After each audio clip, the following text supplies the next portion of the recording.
away to the cottage and do some beautiful flowers, but you're not there all the time. You sort of need plants that are going to last, containers that are going to make it worthwhile, so that when you're not there, things are still rolling. Yeah, because people go away, and even if you're at your home and you're going away for the weekend, what are some solutions that we can come up with? So Terra Greenhouses gave me a bunch of different solutions, and let's just start off with a container. We talked about this a few shows ago, where we want, the color's great. You know, a nice little punchy color that really gets you in the mood of being up at the cottage in better weather, of course. But as well, what's really important about this pot, not only is it large, so it's got lots of soil mass, really important. The more soil it is, the better it's going to be. They don't dry out. But if you look to the bottom of this pot, and I'll get Al there to take a little shot in the center, you can see that there's a little lip in there. This is a self-watering container, meaning that the water will hold in a reservoir underneath, and so you can go away for long periods of time without worrying. So before you go away from the cottage, you give it a nice deep watering, presto, you're in great shape.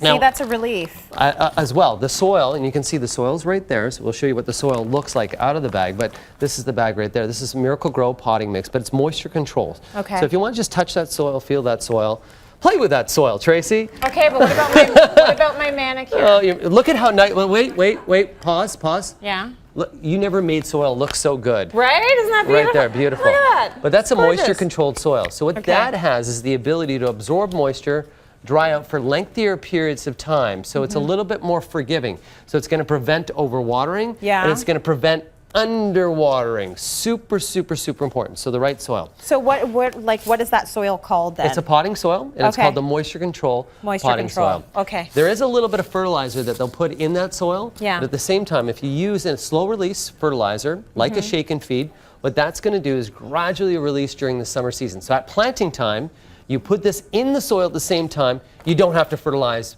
ever again. Oh, that's good. Just do it once and you're fantastic. That is good for people like me. Exactly. It doesn't matter what. I don't want to do it ever again. Yeah, and just make it easy. Exactly. You're like just make it easy, please. And this is for the cottage or for your home. This is the one that's for flowers. Shake and Feed Ultra Bloom. You got it. So next thing is when it comes to plant selection. So, you know, with a palm tree, we really want to think about the tropical look and feel and things like that. Right. You know, this is a classic palm, which are quite nice. So they give gorgeous. They give you height, they give you drama, and we're just going to set it in the pot for that little bit. Aren't these kind of finicky, these plants? They can be. I'm really glad. Do you want to leave those at the cottage? You know what? This wouldn't be my preference for the end of a dock. If you're looking for a palm, you're going to look for a Robinia palm. Okay. And that palm actually has spikes on it. And the reason why it's important for the spikes on it is for deer control. Right. So they'll eat your plants. Yeah, so up at the cottage, you got to remember that the deer could cause a big problem. Yeah. So what you're looking for is look for plants that have a little bit of thorns on them, and they'll last a little bit more. Interesting. So raccoons are not the issue up there. Raccoons, it's amazing. I was actually just up in Parry Sound. Yeah. In Toronto, everybody says raccoons, right? The worst. And then you go into the burbs, it's bunnies. Yes. Then you go up to cottage country, it's deer. Yeah. Yeah. Okay. And then for married women, it's their husbands. That's everywhere. It's everywhere. Sorry, I didn't say that, did I? This here is what's called Rio. So this is a really great plant, too, for a cottage setting. The reason why, see that glossy foliage that's there? Yeah. Also the root system on these guys. I want to show you what matters. If you look at the roots here, and we can probably just start to fling away at the roots a little bit. The roots are full of tubers, and with the roots being filled with tubers, they're drought tolerant, and more importantly, these guys can take a frost. So we know many areas, and, you know, in Ontario we call it the cottage, but up in BC they call it the cabin. Oh, do they? They call it cabins. The cabins. They go to the cabin. Yeah. So you got to make sure that you know your lingo's right. All right. So behind you, I want you to grab that plant with that really pretty color that's there. This one? Yeah. So this is an interesting spotted leaf there. Right. This is a really cool plant. This is what's called Kong mosaic. This is for shade. So another reminder, many people when they go to the cottage, they forget, they just think everything's sun. Yeah. But a lot of the times there are some shaded spaces, so if you have an eastern exposure, so morning sun, this is going to do great. This is a foliage plant that's going to do great. Yeah, it's lovely. It's going to be great in a pot, just like we're going to set it right there for now. Okay. However, that also will be eaten by deer. Oh, it will be. Okay. So you're going to grab this guy right here. And that there, which I love about this.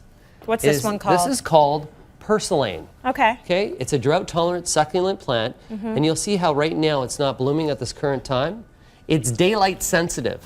Okay. So what that means is it flowers during the day and closes at night. Oh, Oh, that's efficient. It's great. If you go to the cottage at night, this plant sucks. But if you enjoy the cottage during the day, it's wonderful. So this is a good, it's fairly durable, this one? This is purslane is one of the weeds that you normally find in your garden. So that's going to last. This is going to last. This one here in a full sun location where you're not going to be watering. This is only a bulletproof plant. And then also the geranium. The geranium on the far side, which you can grab any of those at the bottom there or at the top.